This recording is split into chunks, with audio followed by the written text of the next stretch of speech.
আসসালামু আলাইকুম রহমতুল্লাহ। আমরা অনেক সময় শুধু বেহুদা সময় নষ্ট করি, রমজানে হোক রমজানের বাইরেই হোক। তো আমরা যখনই ফ্রি থাকবো তখন আমরা কয়েকটা কাজ করতে পারি। গাড়িতে বসে আছেন, আপনার কোনো কাজ নাই, আপনি পড়েন লা ইলাহা ইল্লাল্লাহ, পড়তে থাকেন। দ্বিতীয়ত আপনি ইস্তেগফার করতে থাকেন, আস্তাগফিরুল্লাহ আস্তাগফিরুল্লাহ। তৃতীয়ত আপনি দরুদ পড়েন, সাল্লাল্লাহু আলাইহি ওয়াসাল্লাম, সাল্লাল্লাহু আলাইহি ওয়াসাল্লাম। চতুর্থত যেই শব্দগুলো আল্লাহ তাআলার কাছে অধিক প্রিয়, সুবহানাল্লাহ, আলহামদুলিল্লাহ, ওয়া লা ইলাহা ইল্লাল্লাহ, আল্লাহু আকবার। ৪টি শব্দ আল্লাহর কাছে অত্যধিক প্রিয়। সুবহানাল্লাহ, আলহামদুলিল্লাহ, ওয়া লা ইলাহা ইল্লাল্লাহ, আল্লাহু আকবার। আপনি এই শব্দগুলো বসে বসে পড়েন। এই দুনিয়ার জিন্দেগিটার সময়টা আপনার কাছে আমানত হিসেবে এসেছে। আপনাকে যদি বলা হয় যে প্রতি সেকেন্ডে আপনি ৳১ করে কামাবেন, আপনাকে এই কাজটা করতে হবে। আপনি তখন কি করবেন? প্রত্যেকটা সেকেন্ডকে আপনি কাজে লাগাবেন, এবং আমরা তাই করি।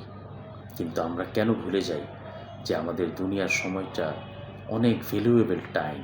এই সময়ের উপরই নির্ভর করছে আমার অনন্তকালের যাত্রায় আমার কার্ডে কত টাকা আমি সেভ করে নিয়ে যেতে পারবো।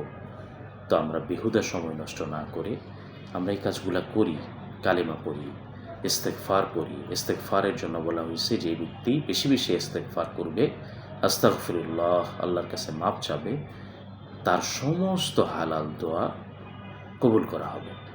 দরুদ শরীফ আপনি পড়েন, রাসূলুল্লাহ সাল্লাল্লাহু আলাইহি সাল্লামের শাফাত পাবেন।